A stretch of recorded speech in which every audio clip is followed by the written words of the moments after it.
जिंदगी एक दिन में नहीं, लेकिन एक दिन जरूर बदल सकती है अगर आप लोगों की मेहनत कुछ ऐसी हो तो। रात के 2 बज रहे थे। पूरा शहर नींद की झलकियों में खोया था। लेकिन क्या वजह थी कि वरुण को नींद नहीं आ रही थी? ठंड का मौसम उसके लिए भी था, नींद उसके लिए भी थी, रात उसके लिए भी थी। लेकिन आखिर क्यों उसको नींद नहीं आ रही थी दूसरों की तरह? क्यों वो बिस्तर पे नहीं जा रहा था, बल्कि किताबों में खोया लगातार पढ़े जा रहा था? वो एक झोंपड़े में रहता था। हाँ बिल्कुल, उसे झोंपड़ा ही कहेंगे। एक टूटा फूटा सा मकान जिसकी दीवारें इतनी कच्ची कि कभी भी गिर जाए। आज उस लड़के ने रात को कुछ खाया भी नहीं था, क्योंकि घर में खाना बना ही नहीं था। पूरा परिवार आज भूखा सोया था, क्योंकि पिछले 1 महीने से उनके घर में आधा राशन ही आ रहा था। दिन में वो बस एक टाइम ही खा रहे थे। इसकी वजह थी कि वरुण के पिता के अस्थमा का इलाज चल रहा था। पिता पूरा दिन बेहोशी या बेसहारे वाली हालत में पड़े रहते और माँ काम करती, बड़ी बहन काम करती, और वरुण क्योंकि अभी छोटा था, मगर फिर भी जितना होता घर के लिए कुछ न कुछ करता। उसकी ऐसी हालत थी कि वो 2 मिनट भी सुकून के पल नहीं बिता सकता था। लेकिन फिर भी ऐसी क्या चीज थी जो उसे दिन में इतना मेहनत करने, 18-18 घंटे पढ़ने और पढ़ते रहने को मजबूर करती रहती? वो दोपहर में गैराज पर भी काम करता और शाम को फिर आकर अपने कंपटीशन एग्जाम की तैयारी करता। वो डेली 4 घंटे पार्ट टाइम एक गैराज पर जाकर काम करता था, जिसके बदले बस वो अपने कॉलेज की और एग्जाम फॉर्म की फीस भर सकता था। 2 वक्त का खाना तक गुजर बसर कर पाना भी उसके हाथ में नहीं था। वो लड़का इस कदर का मेहनती था कि रात को कितनी भी देरी से सोए, सुबह सबसे पहले उठता था और घर के सारे काम करता था, फिर पढ़ने बैठता और तब तक पढ़ता रहता जब तक दूसरे लोग खुद आकर उसे कोई काम करने को ना कहें। माँ और बहन भी दोनों काम पर जाती थी, तो उनकी गैर मौजूदगी में पिता का ख्याल रखना, उन्हें दवाई देना, पूरा घर संभालना, दोपहर में खुद के काम पे जाना, कई बार रात का खाना स्किप कर देना, मगर फिर भी रातों से लड़कर नींद और थकान हराकर वो पढ़ता था, मेहनत करता था, नए नए रास्ते बनाता, लेकिन किसी भी तरह वो अपनी मेहनत को कम नहीं होने देता। फिर एक दिन ऐसा आया जब सच में सब कुछ बदलने या हमेशा के लिए बर्बाद होने वाला था। वो बंदा रेलवेज की तैयारी कर रहा था। इतनी मेहनत जो इतने सालों से वो उस चीज के लिए कर रहा था, फाइनली अब उसे पूरा करने का, यानी वो एग्जाम का दिन आ चुका था। ऐसा दिन जिस दिन सब कुछ बदलेगा या हमेशा के लिए बर्बाद होगा। बर्बाद होगा ऐसा इसलिए कह रहा हूँ क्योंकि घर वालों के लिए जिंदगी काटना और मुश्किल हो गया था। वरुण पढ़ाई कर रहा था, इस वजह से घर का खर्च नहीं निकल रहा था, ऊपर से उसकी पढ़ाई में अलग खर्च लगता। इसी वजह से उसके पास ये आखिरी मौका था। वैसे तो किसी भी कॉम्पिटिटिव एग्जाम को निकालने के लिए इंसान के पास कई मौके होते हैं, मगर उसके पास सिर्फ यही एक था, वरना इसके बाद उसे जिंदगी भर गैराज पर ही काम करते दिन काटने होंगे। कल शाम 3 बजे से उसके एग्जाम थे। रात को उस दिन उसने कुछ नहीं खाया, बस थोड़े चने चबाकर गार्डन में चला गया, क्योंकि वहाँ गार्डन में 2 बड़ी बड़ी लाइट्स होती थी जिससे बहुत रोशनी निकलती थी। वो उसके नीचे पड़ने बैठा। वो जानता था आज की रात उसके लिए बहुत बड़ी रात है। कुत्तों ने उसे देखकर भौंकना शुरू किया, उसे कोई फर्क नहीं पड़ा। बिजली कड़की, बारिश हुई, उसने कुछ जुगाड़ लगाया और गार्डन के मंदिर में छिपकर बैठ गया। बहुत सारी चीजें एक साथ हुई, मगर उसे घंटा कोई फर्क नहीं पड़ा। समय बीता, रात के 1 बजे, 2 बजे, 3 भी बजे, उसे फिर भी कोई फर्क नहीं पड़ा। लेकिन आखिर में उसे एक बात समझ आ गई कि अगर आज नींद पूरी नहीं की तो कल परीक्षा में बहुत तकलीफ हो सकती है।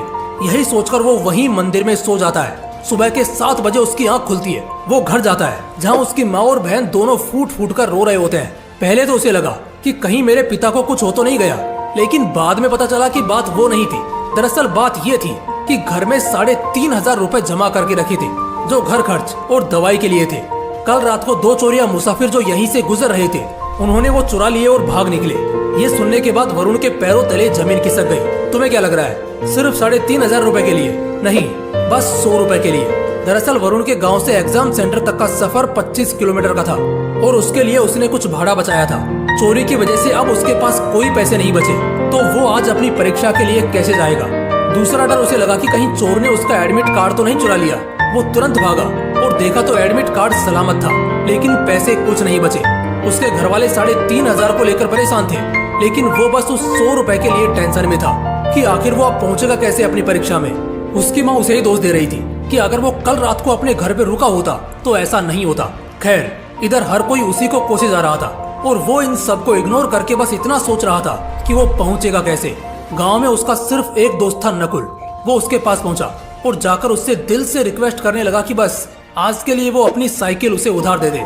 बहुत ज्यादा गिड़गिड़ाने के बाद नकुल मान जाता है, लेकिन नकुल की साइकिल का चैन बड़ा ढीला था, जो थोड़े थोड़े समय पे उतर जाता था। ये बात उसने वरुण को भी बोली, लेकिन वरुण ने कहा कि ये सब वो देख लेगा, वो भी गैराज में काम करता है, उसे सब आता है।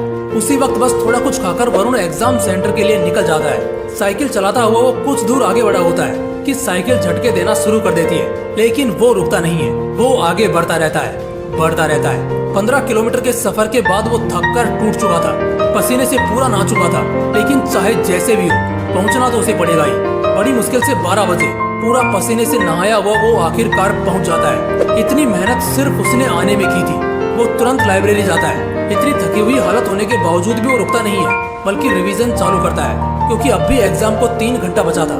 फाइनली एग्जाम का समय आता है। उसका एग्जाम पूरा होता है। वो सप्लीमेंट्स लेकर लिखता है। ऐसा लग ही नहीं रहा था कि उसने सारी रात मेहनत की थी और इतनी दूर 25 किलोमीटर साइकिल चलाकर आया है। एग्जाम खत्म होता है। वो अपने घर लौटता है। अपने घर वालों की हालत देखकर वो अंदर से रो रहा होता है, मगर किसी को अपने आंसू नहीं दिखाता और कल से फुल टाइम उसी गैराज पर काम करना चालू कर देता है। 2 महीने बाद रिजल्ट का दिन आता है।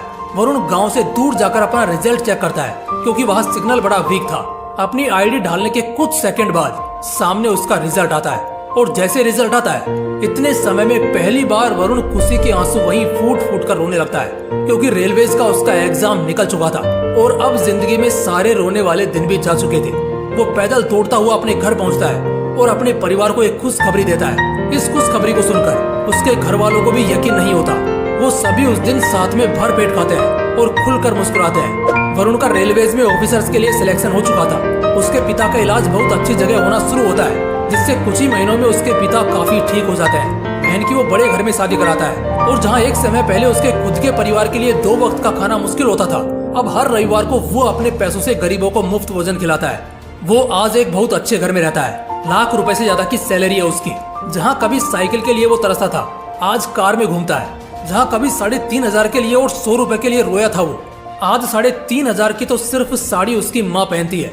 देखो दोस्तों, जिंदगी कहां से कहां बदल जाती है एक पल में, लेकिन ये सब कुछ एक पल में नहीं होता। कामयाबी या शोहरत की सबसे बड़ी बात ये होती है कि कामयाब होने के लिए आपका अमीर गरीब, खूबसूरत बदसूरत, होशियार या बुड़बक होना जरूरी नहीं होता, बल्कि थोड़ा स्मार्ट और मेहनत होना मायने रखता है। इस पूरी कहानी, इस पूरे सफर को देखेंगे तो एक ही चीज सबसे ज्यादा गौर करने वाली और सीखने वाली हमें मिलेगी, और वो हम देख सकते हैं कि सिर्फ पढ़ाई का ही नहीं, वरुण को मेहनत करने का नशा था।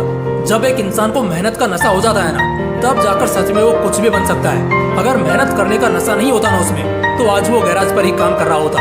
पिता की हालत और भी ज्यादा खराब हो चुकी होती। बहन की जिंदगी खराब हो जाती, क्योंकि अच्छे घर में शादी नहीं हो पाती। माँ जिंदगी भर घुटती रह जाती। लेकिन बहुत जल्द उसे ये बात समझ में आ गई थी कि आज मेहनत का नशा करना होगा, वरना कल जिंदगी भर के लिए रोने की आदत डालनी होगी। वो कितना मेहनती था ये तो हमने देख ही लिया है। दिन में गैराज और रात को लालटेन पर टिका रहता। 2 किलोमीटर पैदल चले जाएं तो ना जाने कितना दर्द दिखाते हैं, और वो 15 किलोमीटर साइकिल चलाता है। फिर भी एग्जाम में 1 सेकंड के लिए भी आराम नहीं फरमाता। दोस्तों, आखिर में बस एक छोटी लेकिन बहुत पावरफुल बात कहना चाहूंगा कि किस्मत भी उसी का साथ देती है जो बंदा मेहनत करता है, चाहे वो कोई भी हो। हर कोई आज जो कामयाबी की अय्यासी करता तुम्हें दिख रहा है ना, कभी उसने भी मेहनत का नशा किया होगा। दोस्तों, इस वीडियो का मकसद ये एहसास कराने का था कि एक इंसान मेहनत के किस हद तक जा सकता है, और जब एक बार तुम मेहनत का नशा करना सीख जाते हो ना, तो हर मुकद्दर का सिकंदर तुम्हारी मुट्ठी में होता है। दोस्तों, अगर वीडियो अच्छा लगा तो इसे अपने दोस्तों के साथ जरूर शेयर करना। बाकी फिर मिलते हैं इसी तरह के एक और बवाल वीडियो के साथ। जय हिंद, जय श्री कृष्णा।